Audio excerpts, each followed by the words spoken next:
Dans la vidéo d'aujourd'hui, on va voir comment obtenir le meilleur mix et ou le meilleur mastering pour vos morceaux. Comment obtenir la meilleure qualité de son possible au final. Bonjour à tous, bienvenue dans cette vidéo. Je m'appelle Tariq, je suis producteur, éditeur et artiste à succès, plusieurs fois certifié disque d'or et de platine. Et aujourd'hui, j'aide des artistes et des producteurs indépendants à vivre de leur musique. Il n'y a pas de secret. Si vous voulez avoir un son qui sonne, qui a une qualité de mix incroyable et une qualité de mastering incroyable, tout commence à la source. Tout commence au départ. Si vous utilisez des drum kits qui sont complètement flingués, ça ne marchera pas. Si vous utilisez des samples ou des VST qui ne sonnent pas bien, ça ne marchera pas. Si vous bourrez d'effets à la source vos sonorités, l'ingé son derrière qui va les travailler et les forger dans leur forme finale n'aura pas beaucoup de possibilités. Donc tout démarre vraiment à la source. C'est pareil pour les prises. Si vous faites vos prises de voix à la maison et que vous les faites dans des pièces où il y a beaucoup d'écho, vous avez des bracelets au poignet, que ça secoue dans tous les sens et qu'il y a des bruits parasites un peu partout, l'ingénieur du son de l'autre côté, ça peut être le meilleur ingé du monde avec le meilleur matos du monde, il ne fera pas de miracle. Pareil pour les instruments. S'il y a un souffle à la prise, s'il y a une saturation dès le départ. Moi j'ai vu des gars par exemple m'envoyer des lignes de basse qui saturaient par exemple. On ne peut rien faire dessus. Ou des mecs envoyaient des mix qui étaient à moins 0.01 en dB. Pour ceux à qui ça parle, c'est cool. Pour les autres, le dB, c'est le volume maximal qu'une fréquence audio peut avoir. On ne peut rien faire. Un ingé son en mastering, il a besoin de marge. Il a besoin d'avoir une plage où il va pouvoir travailler pour optimiser la qualité du son. S'il n'a pas de marge, il ne peut rien faire du tout, à moins de passer en saturation, ce qui rendrait le son inaudible. Du coup, tout part vraiment de la source. Donc le premier gros conseil que j'ai à vous donner pour avoir la meilleure qualité de son possible en mix, en mastering, c'est de soigner la création musicale et les enregistrements à la source. Enregistrer dans des bons studios, avec des bons micros, utiliser des bons instruments, des bons VST, des bons drum kits. La deuxième étape, ça va être de bien choisir l'ingénieur du son avec lequel vous allez travailler.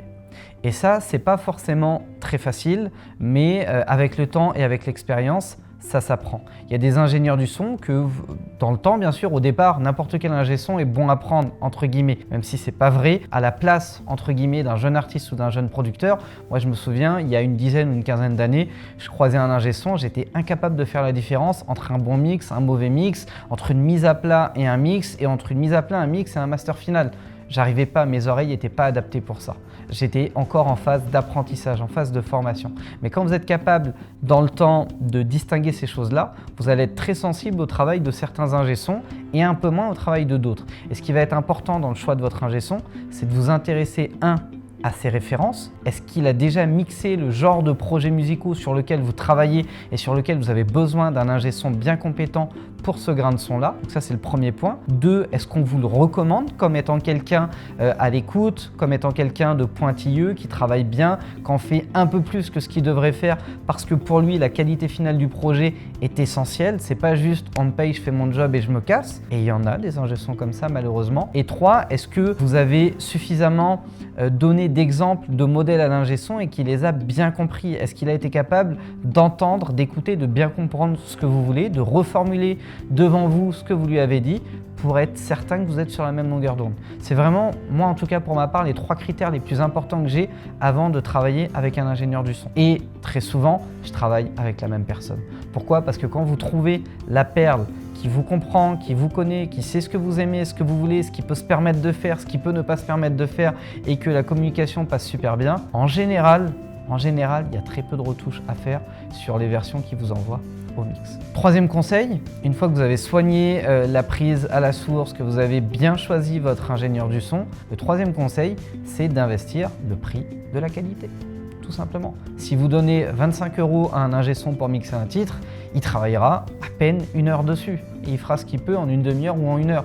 Si vous lui donnez 250 €, il fera beaucoup mieux. Si vous lui donnez 1500 €, il a intérêt d'assurer parce que sinon, ça ne va pas forcément bien se passer.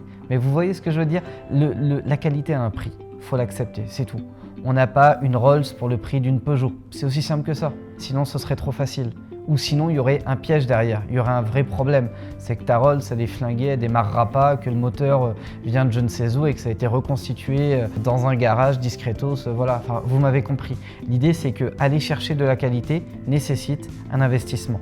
Et j'en suis conscient, c'est pas donné à tout le monde. Au départ, je payais des ingé son 25-50 euros. Puis à un moment donné, je me suis dit, il faut qu'on upgrade notre qualité de son. J'ai commencé à investir 50, 100, 150 euros. Puis quand un ingé son me disait c'est 300, je me disais, mais il est fou celui-ci, pour qui il se prend, machin, etc. Et en fait, j'ai réalisé qu'ils n'étaient pas si chers que ça par rapport à la qualité de son qu'ils fournissaient. Donc j'ai upgradé à 300, puis à 500, puis parfois sur des mix à 700, 800, 1000 euros le morceau. Et en de rares occasions, surtout quand j'ai travaillé à l'étranger, j'ai pu monter sur des mix à 1500 $ le titre. Pourquoi? Parce que j'avais un ingé son de légende avec qui je voulais travailler, qui me correspondait. Tu payes aussi la qualité du studio et du matériel et surtout, tu payes les oreilles du gars. Il y a des mecs qui ont des oreilles juste incroyables. Tu as une bande qui passe, ils écoutent 8 secondes, ils sont capables de te dire il y a 14 instruments, il y a 12 voix, il y a ci, il y a ça, et il y a ça qui va pas parce qu'à un moment donné, ça chante faux. Rien capté, et quand tu réouvres les pistes séparées, tu te dis putain, il avait raison, c'est exactement ça. Et ça, forcément, ça a un prix. Donc il ne faut pas s'offusquer quand un ingénieur du son vous paraît cher, c'est qu'il est peut-être cher pour votre budget ou il est peut-être cher pour la qualité de son dont vous avez besoin. Il est évident que quand tu bosses sur une mixtape ou sur un premier EP, tu ne vas pas investir 500 balles dans un mix. Ou alors c'est parce que tu as 5000 balles de budget pour ta promo derrière et tu peux te le permettre. Mais sinon, il ne faut surtout pas le faire. Mais acceptez quand même que la qualité a un prix, ça va être le troisième conseil de cette vidéo et il est important. Le quatrième conseil, j'en ai déjà un petit peu parlé précédemment, mais c'est bien communiquer. Bien communiquer. Ça veut dire quoi bien communiquer? C'est se prendre la tête au départ, avec gentillesse et courtoisie évidemment, mais pour être certain de bien se comprendre. Quand mon ingé son, par exemple, Vince, je te fais un petit big up ici, je lui envoie des titres, c'est le premier truc qu'il me demande. Il me dit tu veux quoi? Tu veux quoi? Parce que moi je peux te le mixer de 50 manières différentes ton titre. Tu veux quoi? Et à ce moment-là, je lui envoie des exemples, je lui explique des choses, je lui donne des infos et quand c'est pas clair, il n'hésite pas à me le dire. Je dis là c'est pas clair, il y a 3 batteries sur cette piste-là qui durent 3 minutes. Laquelle je prends, quel exemple tu veux? Est-ce que ce que t'aimes c'est le mix? Est-ce que ce que t'aimes c'est le grain? Est-ce que t'aimes plutôt le traitement de la voix ou le traitement de l'instru? Donne-moi plus de détails. Et en fait, c'est lui qui m'a éduqué à communiquer correctement mes demandes sur une commande mix ou sur une commande mastering.